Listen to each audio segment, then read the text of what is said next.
मित्रांनो, विधानसभा निवडणुकीच्या प्रचारासाठी विदर्भात आलेले उद्धव ठाकरे यांनी अमरावती येथे प्रचार सभेला बोलताना म्हणाले की सुख में जो साथ देते हैं वो रिश्ते होते हैं, लेकिन दुख में जो साथ देते हैं वो फरिश्ते होते हैं.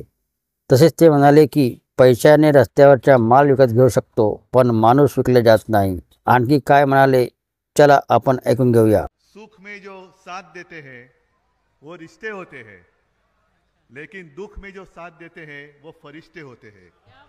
हा काही कुठे कोणत्या योजनांचा कार्यक्रम नाहीये, ना साडी वाटप आहे, ना आणखीन काय वाटप आहे. कुठेही बिर्याणी वगैरे अशी काय जेवणाची सोय केलेली नाही. आणि एक सुद्धा माणूस भाडकाऊ आहे असं मला वाटत नाही. अरे पैशाने रस्त्याचा माल विकला घेऊ शकतो, पण ही माणसं नाही विकली जात. सगळं झालं, पक्ष फोडला, चिन्ह चोरलं, पण ही न्याय देवता नुसती तिथे चार भिंतीत बसलेली नाहीये. ही न्याय देवता आता माझ्यासमोर संपूर्ण महाराष्ट्रात पसरलेली, ही न्याय करणारी, ही माझी न्याय देवता आहे. संविधान संपवण्याचा जो विषय होता गेल्या निवडणुकीत, तुम्ही सगळ्यांनी कमाल केलीत. कारण संविधान हे मारायलाच निघाले आहेत. अजून होते मी म्हणत नाही, अजूनही प्रयत्न चालू आहेत. मला नेहमी लहानपणापासून शेर बघायची सवय, शायरी थोडी माझ्यापासून लांब राहिली. पण एक गोष्ट मला अनुभवातून कळले, आणि ती म्हणजे सुख में जो साथ देते हैं वो रिश्ते होते हैं, लेकिन दुख में जो साथ देते हैं वो फरिश्ते होते हैं. तर तुम्ही सगळे फरिश्ते आहात. बाकी सगळ्या पद येतात आणि पद जातात. हो, त्याच्यात काय. सत्ता येते, सत्ता जाते, सत्ता परत येणार आहे. पुढे जाते सत्ता, कोण जाऊ देते सत्तेला. त्याच्यामुळे हे सगळं चालू राहतं. पण जे आपण म्हटलं ना, नातं, हे नातं फार महत्वाचं आहे. आज तुम्ही इकडे सगळेजण आलेला आहात. हा काही कुठे कोणत्या योजनांचा कार्यक्रम नाहीये, ना साडी वाटप आहे, ना आणखीन काय वाटप आहे. कुठेही बिर्याणी वगैरे अशी काय जेवणाची सोय केलेली नाही. आणि एक सुद्धा माणूस भाडकाऊ आहे असं मला वाटत नाही. आहे कोणी? सगळे सच्चे, हृदयापासून प्रेम करणारे, आणि ज्यांना खरंच महाराष्ट्राबद्दल काहीतरी वाटतंय, ते सगळेजण एकत्र आलेले आहेत. ही तुमची ताकद आहे. म्हणजे काय पैसा होतणार, किती पैसा होतणार. अरे पैशाने रस्त्याचा माल विकला घेऊ शकतो, पण ही माणसं नाही विकली जात. त्याच्यामुळे हा जो काही आता आपला एकोपा झालेला आहे, हाच त्यांच्या डोळ्यामध्ये खुपतोय. बळवंतराव, तुम्ही चिडून बोललात काल. कोणतरी काहीतरी आपल्या ताईला बोललं, दुर्लक्ष करा, दुर्लक्ष करा. असे अनेक जण बोलत असतात.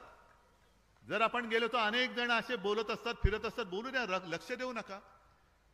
कारण ही भूमी पवित्र भूमी आहे. त्याच्यामुळे ही जी भूमी आहे, ह्या मातीवरती संस्कार आहेत. इथे मातेचे संस्कार आहेत. ज्यांना संस्कार झालेले नाहीत ते काय बोलतील, त्यांच्यामुळे त्यांच्यासाठी आपण आपले संस्कार सोडू नका. त्यांना बोलायचे ते बोलू द्या. तुम्ही दुर्लक्ष करा. जनता जनार्दन बघून येईल त्यांना काय करायचं ते. आणि ते पाहिलं म्हणूनच गेल्या वेळेला तुम्हाला त्यांनी जिंकून दिलेलं आहे. त्याच्यामुळे तुम्ही आता त्यांच्या नादीच लागू नका. त्यांना दुसरं काय येते. चांगल्या गोष्टी बोला म्हटलं तर, जसं शिवसेना प्रमुख नेहमी सांगायचे की साधी अक्षर असतात, अक्षरांचे शब्द होतात, शब्दांच्या ओव्या पण होतात, आणि शब्दांच्या शिव्या पण होतात. आपण ठरवायचं आपण काय घ्यायचं. आम्ही ओव्या घेणारी माणसं आहोत. पण याचा अर्थ शिव्या प्रत्येक वेळेला द्याल तर इंगा दाखवणार नाही असं नाही. पण ती वेळ आमच्यावरती आणू नका. एवढंच मला त्यांना हात जोडून मला विनंती करायची. बाकी एकूण निवडणूक मी म्हटलं ना कोणत्या दिशेने चाललेली आहे.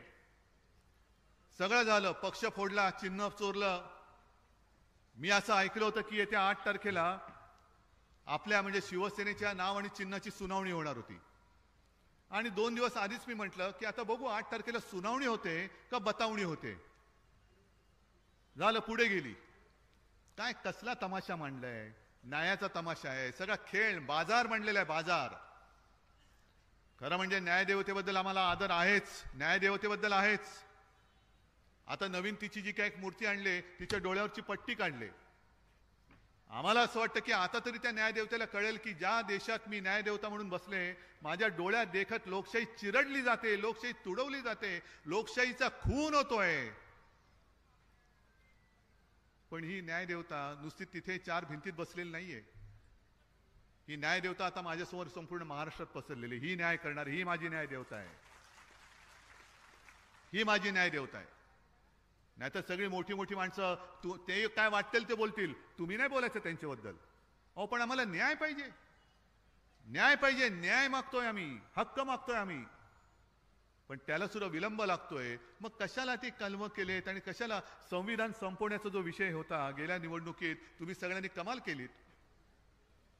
कारण संविधान हे मारायलाच निघाले आहेत, अजून होते मी म्हणत नाही, अजूनही प्रयत्न चालू आहेत.